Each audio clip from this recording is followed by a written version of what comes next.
Hello, everyone, and welcome to Leveraging the Power of DAOs. I'm Adriana, and I support Celo community. And I just want to say welcome to everyone who's out there, and especially those folks that are part of the Make Crypto Mobile Hackathon. We are in the second to last week of the hackathon series. And if you haven't signed up already, you still have a chance and some time to submit your project. Please go over to DevPost and check out all the great teams and just the activity that's happening there. So I am super excited to have with me Yaz Khoury, DevRel from C Labs. Yaz, welcome. Thank you, Adriana. Happy to be here. I'm Yaz. Nice to meet everyone who's joining us today. Yeah, so fun to have a conversation with you here. And we're going to be talking about DAOs, so decentralized autonomous organizations. What are they? Why is everyone talking about them? How does Celo utilize them? And also just answer any questions that you folks have. There is a ask a question section down below, or you can put them in the chat and we'll just take some questions as we go here.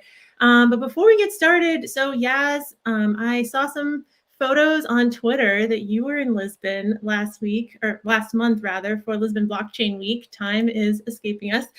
Tell us about that. What are the main takeaways? So that was a really amazing event. You had a lot of different uh, uh, conferences like ListCon, ETH Lisbon, and the DAOs, which was a one-day DAO conference. There was a lot of amazing workshop, and what was really cool about it was being able to connect with the Celo community who went to Lisbon to hang out with the Celo Foundation people, the C Labbers. One really cool thing that I saw at the DAOs was there was a workshop being led by somebody from the Celo Climate Collective, and it was a group of 20 people, and they invited me in. They're like, hey, we're talking about Celo and the climate. I'm like, really? Yeah, I want to join this. And yeah, that was really cool to see that each one had a bullet point presentation talking about why the climate is important to protect, what Celo can do with the Celo Reserve, all different kind of really cool ideas. There's a lot of great vibes. Also, we organized a Cello meetup in the park with Impact Market, and that was really cool to see. We got 20 people showing up in the park to hang out and talk about Cello. Aside from that, it was a lot of great events. Lisbon is beautiful, great community over there, and I think it's gonna be like the new crypto hub for like international crypto hub. That's so cool. I love that. And it must have been really fun too to meet folks that maybe you've chatted with online, but it was the first time Mhm. to meet them IRL. So that's Yeah. sounds like Lisbon maybe is a place for us to consider in real life Celo community. I know a few of us have been talking about like buying land and just like doing something off grid. So maybe Lisbon should be on that list. Yeah, I think that would be a great idea. It's fantastic. And so one of the things there at Lisbon is you actually did a talk there on DAOs. And I know you have some information to share with us here. So just to kick off, DAOs, why are they important? Why is everyone talking about them? What's going on with DAOs right now in the conversation with crypto? Yeah, okay. So when we talk about DAO, you mentioned earlier, they stand for decentralized autonomous organizations. And the idea is allowing us to do governance in a transparent way and in a decentralized way where you have a certain set of rules that allow you to use the blockchain and your account to vote on specific actions within the blockchain. Part of it is a lot of models we see is treasury management. Like if you have a treasury, you have a few people managing the treasury, being able to transparently vote on different proposals that would allocate money is one model of a DAO. Others are just trying to do governance to decide where to go for dinner in New York. Like we've seen that kind of model. That was great. Others are like fundraising mechanism. Others are for organizing different proposals that govern a specific protocol, like with Gitcoin DAO. We've seen that and the future of the protocol. So there's a lot of interesting mechanisms in terms of like transparent member-owned protocols and how to govern them in a way that is decentralized and doesn't rely on one leader to direct that flow. And Yeah, that's awesome. Do you have maybe some more info from the presentation. talk you gave? Yeah, I would love to see some Yeah, slides and yeah. So I gave a talk at the DAOs, and we can go over that talk together. It's a short talk, probably like 12, 15 minutes. But let me share my screen. yeah, that feels like a great place to kind of get an overview for everyone so we're all on the same page. And then from there, have a conversation to go a little bit deeper. Absolutely. All right. So let's get started. So here the conversation, the presentation is about Celo and the Godfather of DAOs. That was the original title that was given to the DAOists, and that's the talk that we're going to talk about today. So a little bit about me. I'm Yaz. I do developer relations at C Labs. We have a thing about what identifies us, what is our mission, and my personal mission is to conduct technological symphonies, if you will, right? And yeah, so for the agenda, we'll briefly cover what is Celo. We don't really have to dive deep into what is Celo because I assume most people are sort of familiar, but we'll cover it nevertheless. Then we're going to talk about what we call the on-chain community fund. After that, we're going to talk about the different CGP proposals that are impacting the Celo on-chain community fund. There's one called the Laura Savings Campaign. There's another, the Celo Community Fund 1 proposal. There's another that's called the Celo Community Gift Appreciation proposal and the Celo Ecosystem Treasury proposal. Finally, we'll talk about the future of on-chain community fund together. All right, now let's get started. So let's talk about Celo's mission. So Celo's mission is to build financial system that creates the condition of prosperity for everyone. And what is Celo? From a high level, Celo is a layer one network using proof of stake EVM compatible tech. So EVM compatible, like EVM stands for the Ethereum virtual machine. And what it means is it's like based on the Ethereum stack, a fork it got from a long time ago, and uses new technology like proof of stake as a separate layer one. And what it also means is if you're building in Solidity, you can easily deploy your Solidity smart contract from Ethereum to Celo. Celo is also a mobile-first network using an on-chain phone identity protocol and a featherweight-like client called Plumo. So the phone identity system allows us to use our phone numbers as our main identity. It's a rough proof of concept that is really well tested out in the wild with many, many users with the assumption that your phone number becomes your identity. Plumo is really cutting edge kind of featherweight light client. It allows us to sync the blockchain up to 1.7 million times faster than any other client. And it's really suitable for mobile devices, especially if you have a really slow internet connection or a really bad phone. In a few seconds, you can sync up with the rest of the network in a decentralized fashion. And finally, with Celo, we use it uses governance. So there's a layer one governance system that allows us to update governable parameters within the blockchain. We also have an on-chain reserve with native stablecoin. And finally, the topic of this talk is regarding the community fund. So we have a community fund that allows us to help fulfill the mission of Celo. So let's talk about the on-chain community fund, right? So what is the on-chain community fund?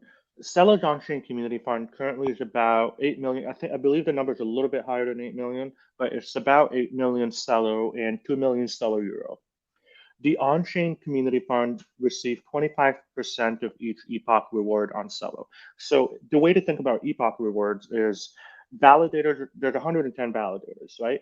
And there's nominated every 24 hours. That's what we consider an epoch to be part of the 110 validator set.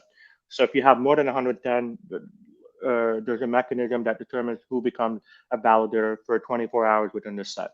Now, the block reward in every epoch 25% of it goes to the community fund, which is really radical compared to multiple different mechanisms that support the community fund. The rest of it goes to the validator rewards because validators need to support themselves for maintaining the network.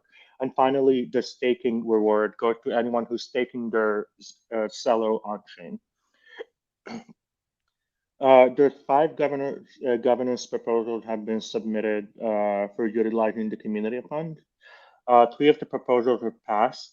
One has been withdrawn. The other is being finalized for okay. So the one that's been finalized is actually live, and we can talk about it. Sorry, this was like the DAOs presentation, so I forgot to update this part. But it's live right now, and we can talk about it after. So here are all the different governance proposals drafted regarding the community fund. CGP 17, which we're going to cover, is activation of the community fund. This has been proposed by Deepak Nuli, who's a prominent community member, and Patrick Mula from Patrick from Mula Market, in order to allocate a subset of the community fund for what they call the CCF. We'll cover it in a bit. Otherwise, the CGP 20 Celo community appreciation gifts were started by community members in order to gift people who are prominent community members who are doing good at Celo and gift them like 100 Celo. CGP 14 allows the distribution of CUSD to Celo holders. This is in regards to Valora. So the idea was if you're using Valora, you're saving your Celo, like that proposal allows for you to earn CUSD reward on saving your Celo. CGP 35 was a bit controversial. It was a proposal to reduce the allocation of the fund from 25% to 5%. Now, we talked about how 25% is a large amount. That was a proposal to withdraw it to 5%, to decrease it to 5%, and it was withdrawn. Finally, we'll cover the CGP 38, the Celo ecosystem treasury, which is, I'm a member of. So let's have a little overview of the Celo governance proposals regarding DAOs and stuff. So CGP 14 rewards Celo holders in Valora mobile app with CUSD. So it requested 200,000 Celo from the community fund, and the idea is if you save money you save Celo in your Valora application, you'll be able to earn CUSD rewards on it. And that was really cool because the Celo community on-chain community fund, the way it works is it allows you to like submit a governance proposal and allows for like in itself, like the Celo network is a DAO because people have to like vote on the proposal, like there's a governance system in place and allow for an allocation to the community fund for anyone to propose it. And it's up to the people who are the proposer to gain momentum and support from the rest of the community members in order to pass that proposal. CGP 17 was started by Deepak Muli and Patrick Barron of Mula. It allocated 600,000 Celo to a 2 of 3 multisig. So multisig is, in a rough way, is like the basic necessity of a DAO. It allowed for, like, let's say a 3 multisig allowed for 3 people who have different keys each to be able to manage a fund, in this case, 600,000 Celo, and allowed for one person can't manage that money on their own. You need 2 out of 3 of the people on the multisig to approve a transaction in order for it to go through. And that would require coordination between the 3 people. The goal of the CCF was to issue grants to teams supported by the Celo Foundation, but at a much faster pace. So the CCF, it mimics the Celo Foundation's direction, except that it's designed to allocate funds faster than the Celo Foundation. CGP 20, the community appreciation gifts of 100 Celo to show gratitude. So it requested 15,000 Celo to another 2 of 3 multisig. This is a separate multisig than CGP 17 is separate individual, but the same concept applies. Because the beauty about multisig and DAO is as long as the mechanism is in place, you know that you need 2 out of 3 people to decide on a proposal in order for it to go through. And here the proposal is simple. We have 15,000 Celo. We see a community member who's doing a lot of good, volunteering, and you can vote to give them 100 Celo to show them gratitude. CGP 35 allowed for it was a proposal to reduce the allocation to to the community fund. So remember, every 24 hours is an epoch. 25% of every epoch reward goes to the community fund. And this proposal was to reduce it to 5%. It was controversial. The community pushed back on early reduction, given Celo was only 1 year old. The main criticism about the community fund and why there was a desire to reduce it was because there's a lot of capital that's not being deployed, that's not being used. So, and roughly 10% of the fund was used. So, and because of the pushback that's from members of the community, this proposal was withdrawn in the hopes that it would see more folks utilizing the community fund and supporting the Celo ecosystem.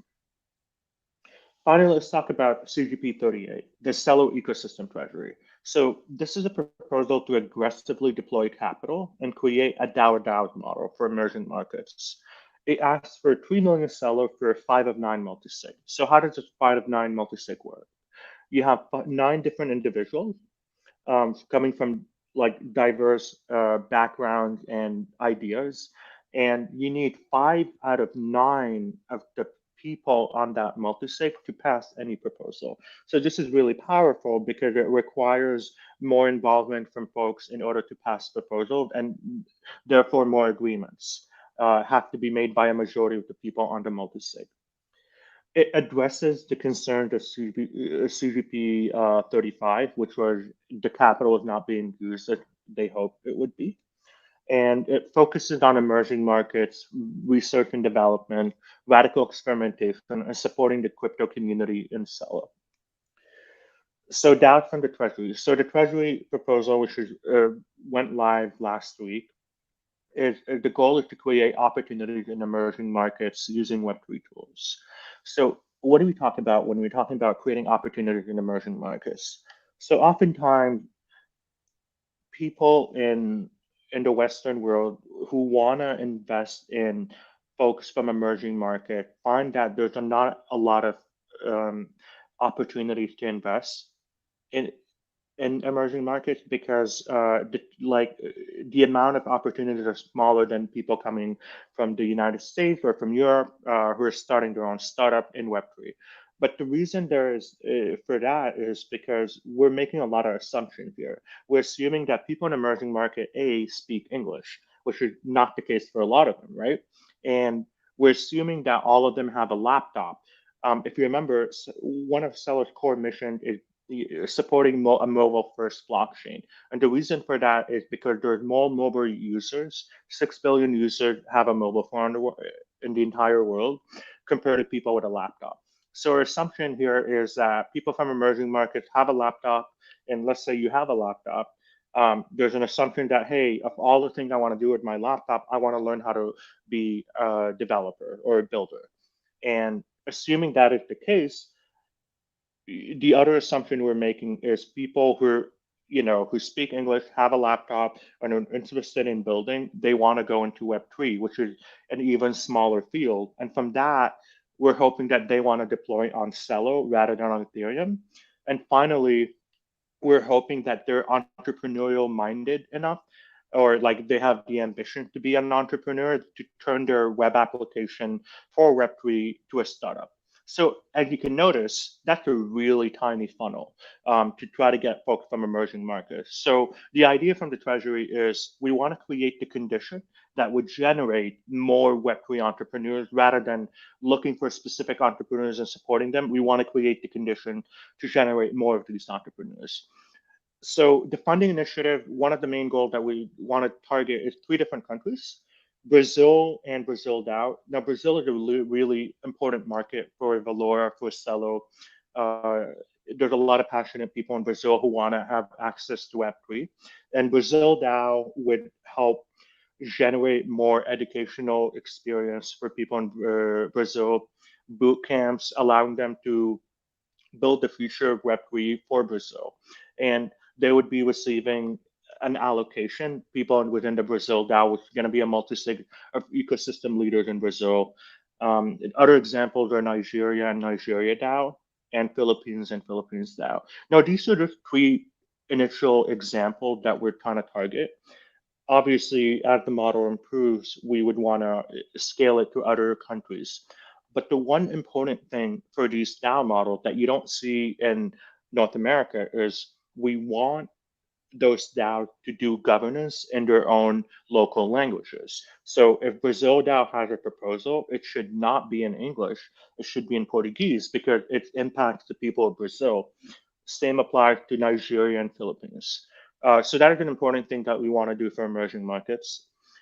Finally, we also want to request local Web3 community to create, so to create the local language, governance in a local language and help create Web3 interest in their countries.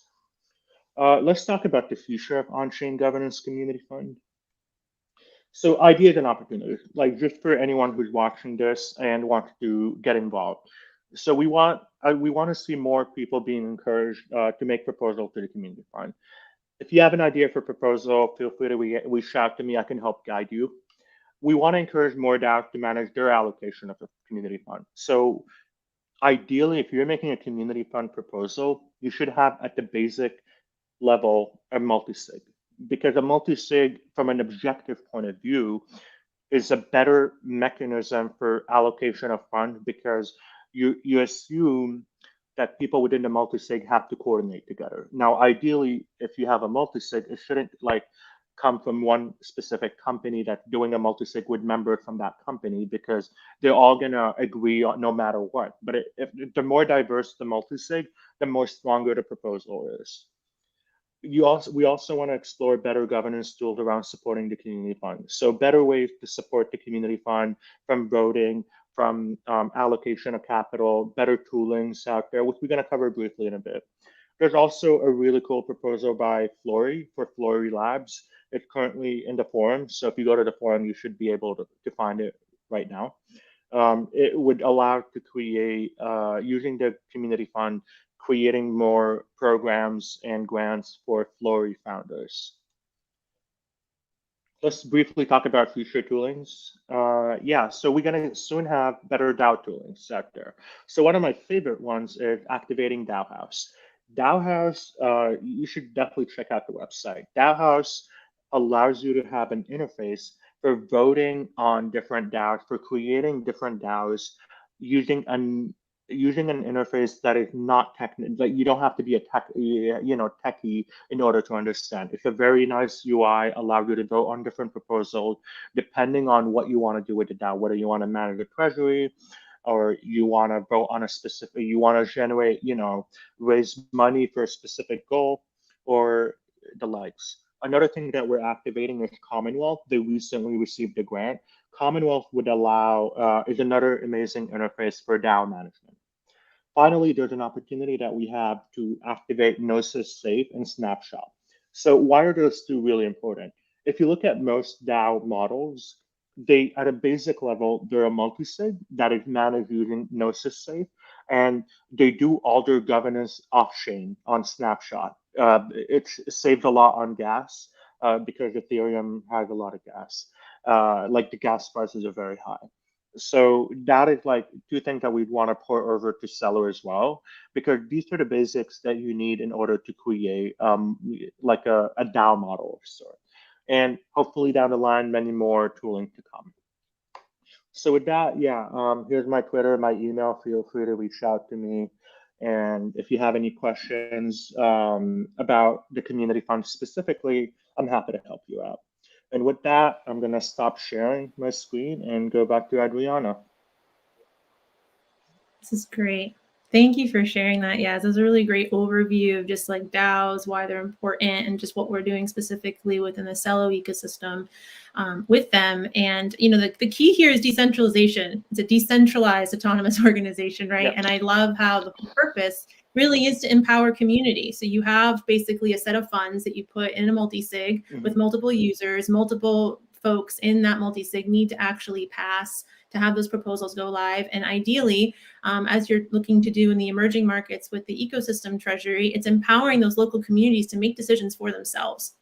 Right. And I think this is so important because that is the future of the economy. The current economy, one could argue, given our history, is one type of nation kind of taking over, and one could say exploiting other countries for their own gain. And really here, what we're trying to do with Celo, and specifically, using this sort of model of the DAO, is bring the power back into the hands of the people that are going to be impacted by those local economic decisions, right? So I love how you shared it's really about creating the conditions for those people to thrive and empowering and centering them. So important. And so as a part of that, there's a few questions. Let's get to just the logistics, brass tacks on setting up the DAO and the multi-sig. You mentioned a few different configurations, like 2 of 5 or 5 of 9. How do you decide how many users on a multi-sig, and how are those delegates actually chosen? And Ed, I see from Brazil, also had this question specifically around Brazil.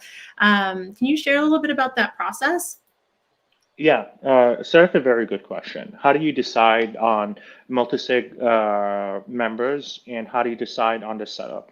So a 2 of 3 multisig, you have to think about it in terms of collusion. In case of a corruption, um, how much do you need? How many people do you need to be corrupted enough to not use the fund the way they're supposed to? So in a three multisig model, you just need 2 out of 3 people in order to move funds, potentially in a way that is not supposed to be intended.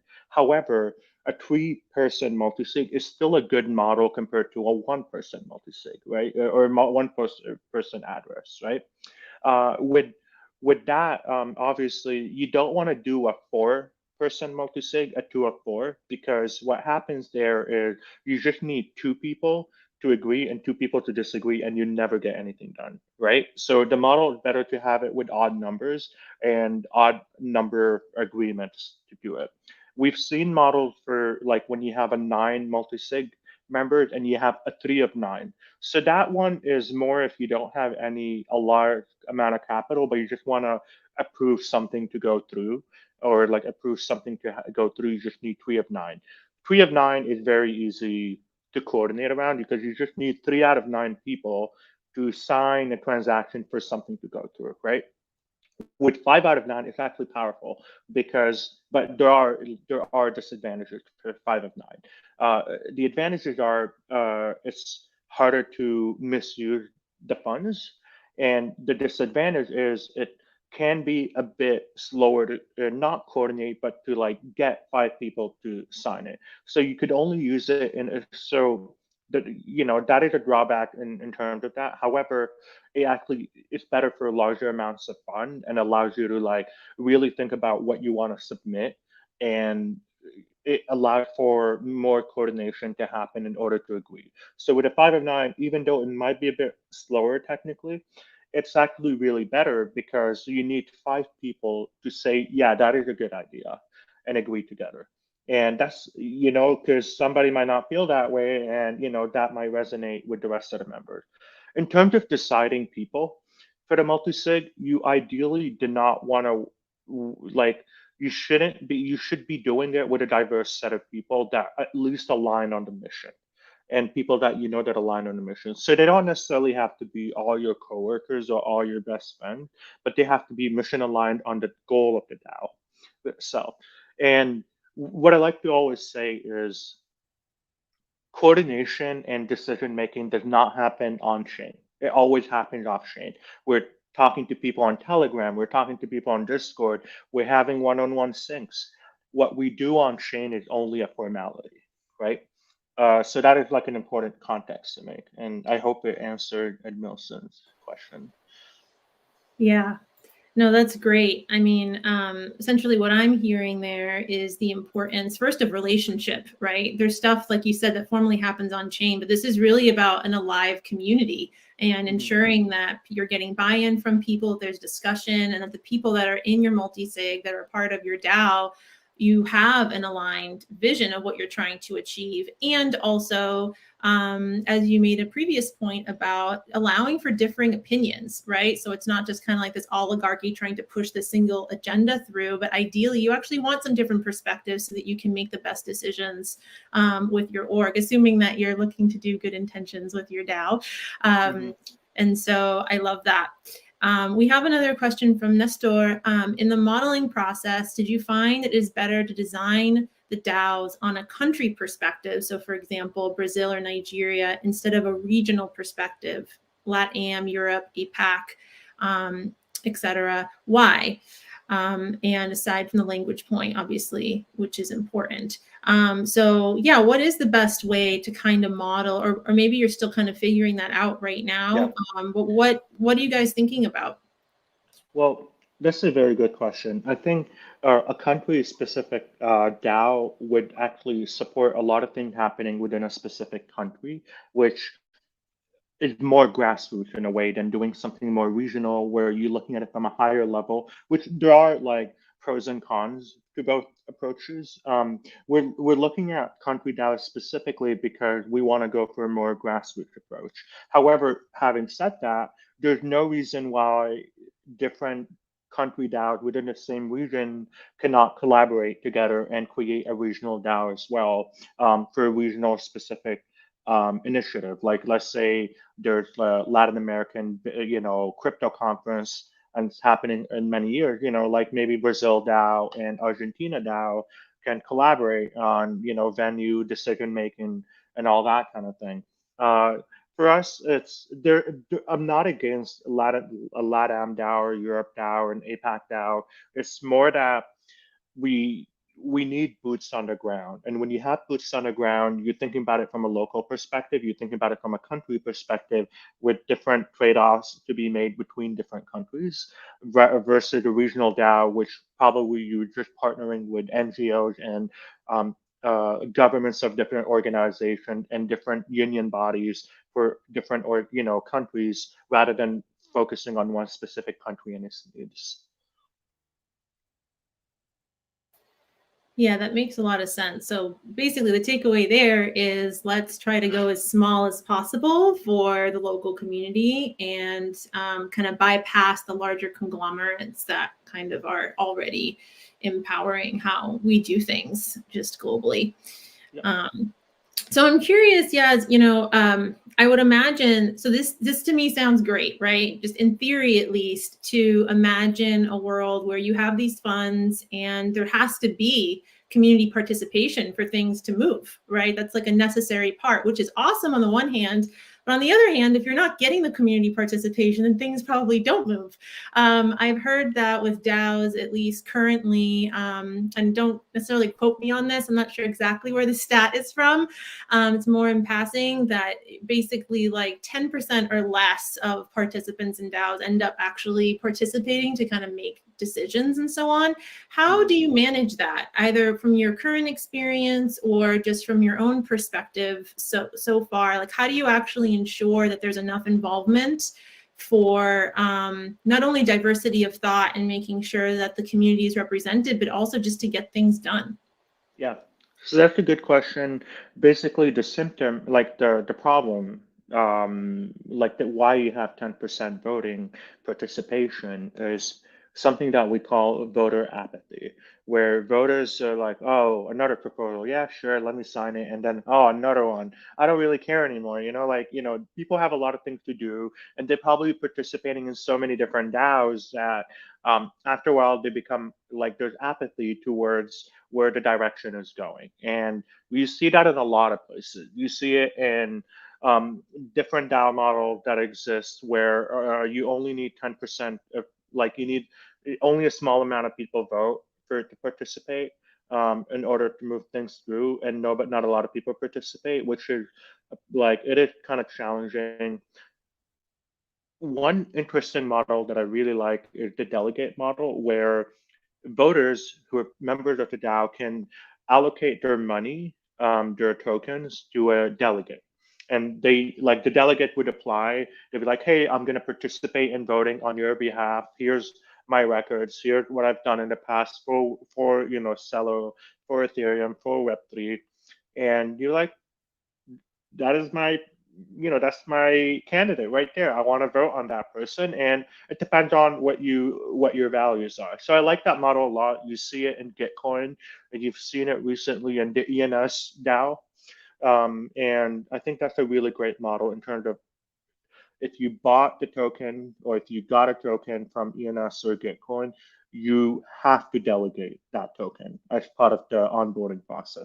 And then you have to select who you want to delegate it to. And that was a really amazing experience that we've seen. And I think that would be one mechanism to minimize voter apathy. Mm. Yeah, so it sounds like in government you have like a representative essentially that you're kind of voting for. So that's interesting. Yeah.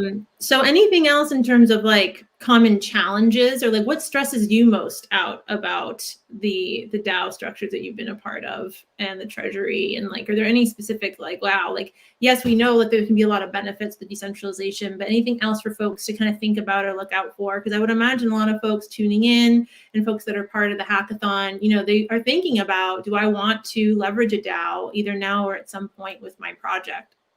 So I'm just Right. curious from your perspective. Yeah. All right. So when we think about decentralized models of governance, we're assuming that decentralized means better. In a lot of ways, it is better, right? However, decentralized also means slower.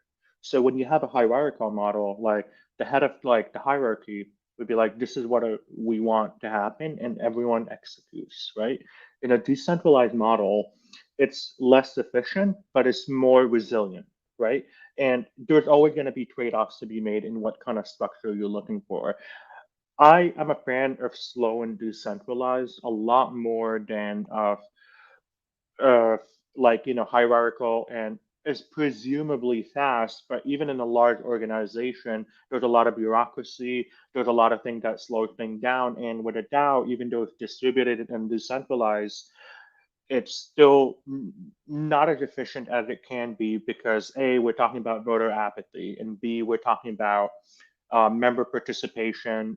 One model that you can do to move things faster is minimizing the amount of approvers you need in order to from the multisig in order to move things along. So in the example that I gave about the 9 multisig, having a 3 of 9, it actually moves things faster because you just have to coordinate with 2 other people if you're a member of the multisig. However, even though that has its advantages, we feel like that there's still not as advantageous in terms of doing well by the community fund, right? Doing well for the community and stuff. Because having 5 of 9 means a lot more people have to buy in and be honest about what is the allocation for.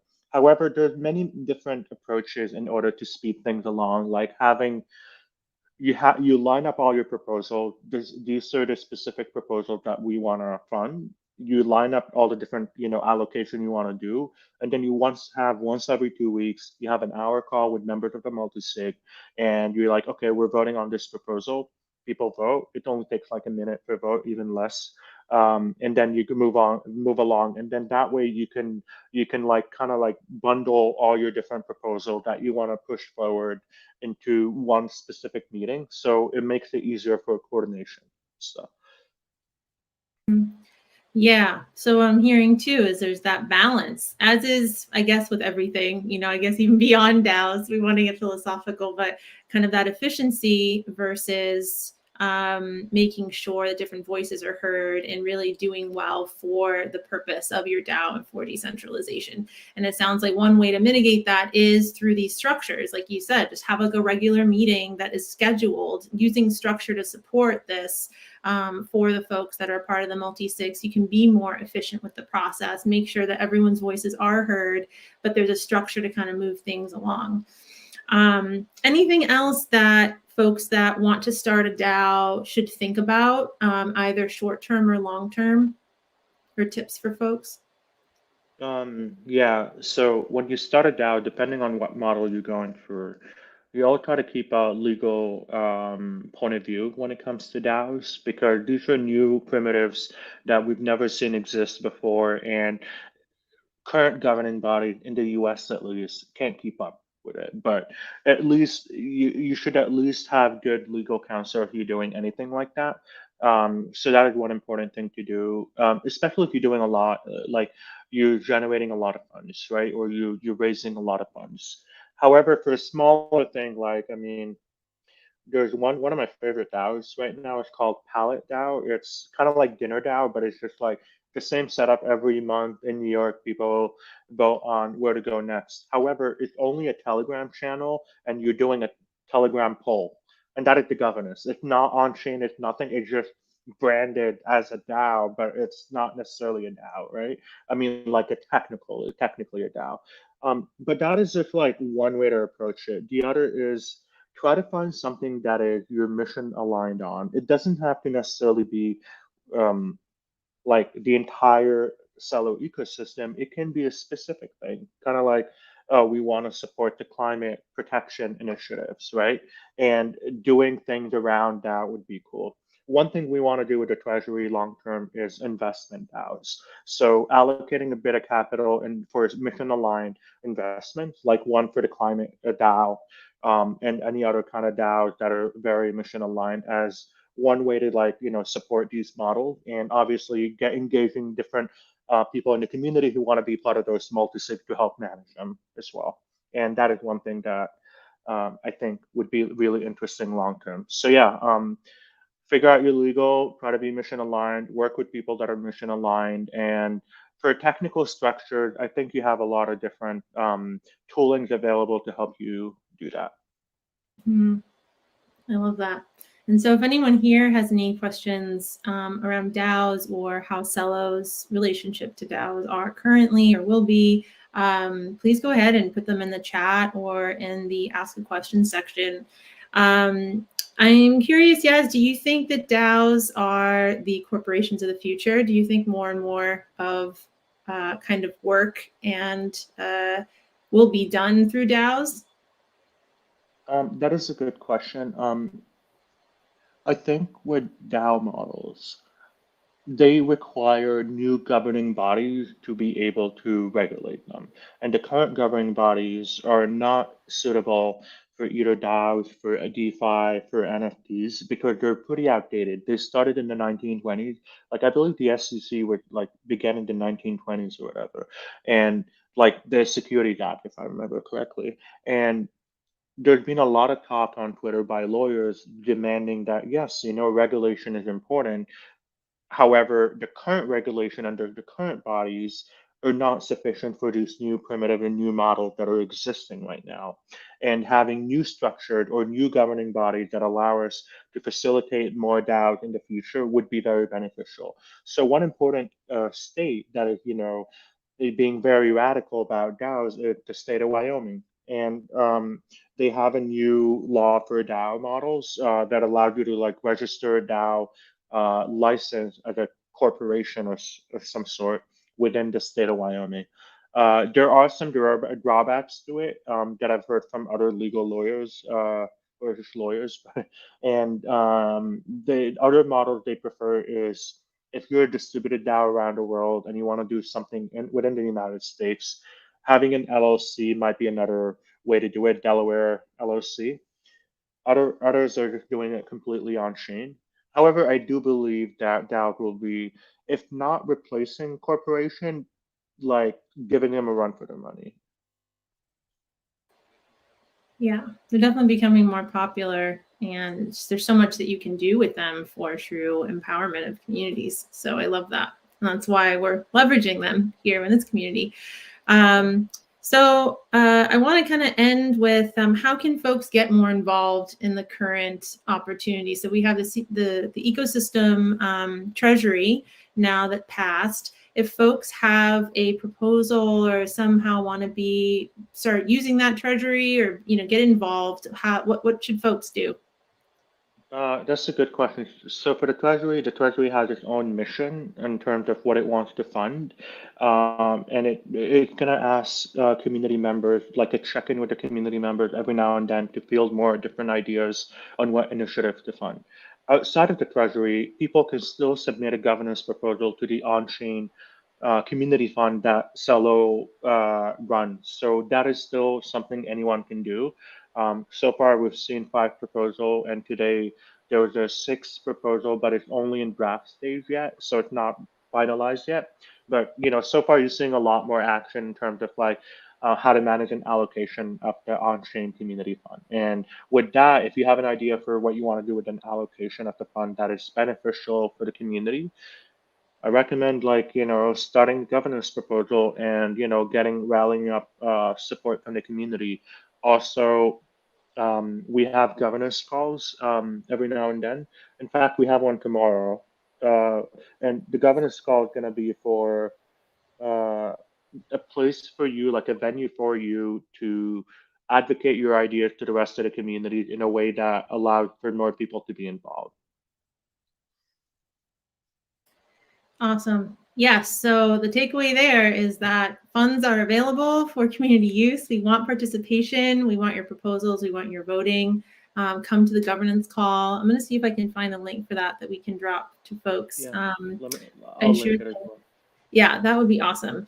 But this whole model and the whole purpose of this new financial system is for participation to make that as easy as possible. So definitely welcome that on all fronts. Okay. And Looks like yeah, go ahead. looks like we have a question from Brandy. Yeah. Are Our DAOs for the good for metaverse. the so why? So I have a lot of thoughts on the metaverse because it's not really properly defined. If we're looking at the metaverse in terms of Mark Zuckerberg's metaverse, then I don't think he wants any DAOs there because it's like they would want like a centralized entity running the metaverse or Meta as they rebranded. So at least for Zuckerberg's vision, it's not a good thing. For the decentralized vision, absolutely, because DAOs are great for metaverse because it allows you, like, let's say in the metaverse in the future, one of my favorite metaverse projects is Decentraland. So I own virtual real estate there, which is virtual, it's not real, but it still counts for something. One cool model would be using DAOs in order to manage specific neighborhood within the metaverse. Like my property close to the futuristic Chinatown, and maybe like having a DAO to vote on different decorations around that would be cool. Or if people want to rent out their land in the metaverse to somebody who's doing like property management, maybe a DAO model would work there. And yeah, I think like DAOs are really interesting when you combine them with virtual reality and the metaverse in terms of like what you can do in terms of management of NFTs and goods. Yeah. Man, that just opens up a whole can of worms, the metaverse. I love that. Thanks for that question, Brandy. Yeah. Any other questions from folks? And let's If see. there's no question, I can talk about some of my favorite DAOs while we wait for Yeah, questions. please. Okay, so Crazy DAO that I'm participating in today. Have you heard of Constitution DAO? Mm-mm. Okay, so imagine this, Adriana. There's a DAO right now to buy out the Constitution of the United States, like the actual paper. There's only 11 copies that survived. 10 of them are in a museum. One is by a private collector that is gonna submit it on sale in an auction house. And they require $20 million in order to buy it out. And like the community came together, pulled money over 4 days. They collected $20 million, and like the auctioneer said, yes, you can participate in the auction, and we'll accept Ethereum. So that is like one of the recent DAOs that came up. Today, somebody tweeted out that they want to create a DAO to buy out SeaWorld in Florida because you got to save the orcas. So there Well, are like it's all about the orcas, right? And it's kind of funny in a way. It's like one of my friends, Maria Pola, she tweeted out because she's a member of that. It's both real and a performance art, but like it's something that because like it's something that you can definitely do. And with my friends, I'm talking about at least my Ethereum friends. They're really into pizza in New York, and they want to do a pizzeria DAO where you can buy out a pizzeria and see if everyone wants to own a pizzeria. Outside of that, in Wyoming, you can buy land using a DAO right now. That is like you get the land certificate. There's also another DAO in Lisbon that allows you to pull in money in order to buy a lot of properties in Lisbon with a huge collection of people. Other DAOs, like there's one called Friends with Benefits. It allows you to participate in a DAO, like community engagement, where if you have a different chapter, it basically allows you to join a Discord channel where you can join different events for people in your city who are part of Web3 and find out about different events happening. Dinner DAO is another one. Like I already mentioned, Dinner DAO, but as yeah, that's amazing. New York Times reported on it. That's amazing. Thank you, Brandy. So that one is dinner DAO. I like it because it's just transparent voting on where to go to for dinner next, and I like that because sometimes people like be like, oh, we want to go here, but clearly the majority wants to go elsewhere, and you gotta please somebody who doesn't want to go to that location, and having transparent governance works. And finally, Prosper DAO. I love Prosper DAO. Yes, we do love Prosper DAO, a way to allow communities to thrive. And we recently launched a publication too on Mirror, so I'll find that and send it over for folks to check that out. Yeah. We do have a question about Kongland. What are your thoughts on Kongland, branded as the DAO of DAOs? So, okay, I'm very bullish on Kong.Cash, right? Kong.Cash, I know the founders. Every time I see them, I'm like, this is genius. Kong.Cash, because like if you have to think about it philosophically, right? Cash is the ultimate monetary tool. With cash, like paper cash, um, it's more private than any other mechanism out there than zero knowledge snark on that. Because let's say I give you $100. Nobody, like if I just give you $100, nobody would know that I gave you that transaction. So it's super private. It's off chain, very efficient. There's no gas. If I give somebody money, there's no gas fees or anything like that. And it's using the Kong.Cash model. It's super like revolutionary in the sense that it allows to keep the money on the chip on Kong.Cash, and after a certain time it expires, and you would have to like use the tokens on it, move them off the address and move them somewhere else. So there's a time lock on it. With Kongland, I'm very disappointed I did not participate in the NFT sale. However, I really like their idea because I know they come from like the team comes from a really strong hardware and engineering background, and having the Kongland digital ID as an NFT and both as a hardware card, like a physical card, I think is a great model moving forward, and I can't wait to see what they do with it. Awesome. It's a great overview. Any final thoughts for folks to take away with? We have, less than 2 weeks or so left in the hackathon. We're building new things. Now we've just kind of got an overview of DAOs, how we can incorporate them into the projects. Anything you want to share to folks, either about DAOs or the hackathon at all, to send them on their way? Yeah, so if you have an idea for a DAO, I like to say just DAO it, right? And Yes. one easy way to do it is one of my favorite applications out there is Celo Terminal. It's created by a prominent community member called Ziad. And with Celo Terminal, it allows you to generate a multi-sig for your DAO using the desktop application, and allows you to start voting on proposal there. And I used it, it was really straightforward, and I would recommend using it currently for any kind of DAO that you're creating. Before we even can get Snapshot, one of the benefits we have at Celo is gas fees are really low, so you don't really have to worry about off-chain voting. So that's a major advantage that we have right now. Uh, And in the future, we'll have Snapshot as well, so it allows you to do off-chain voting.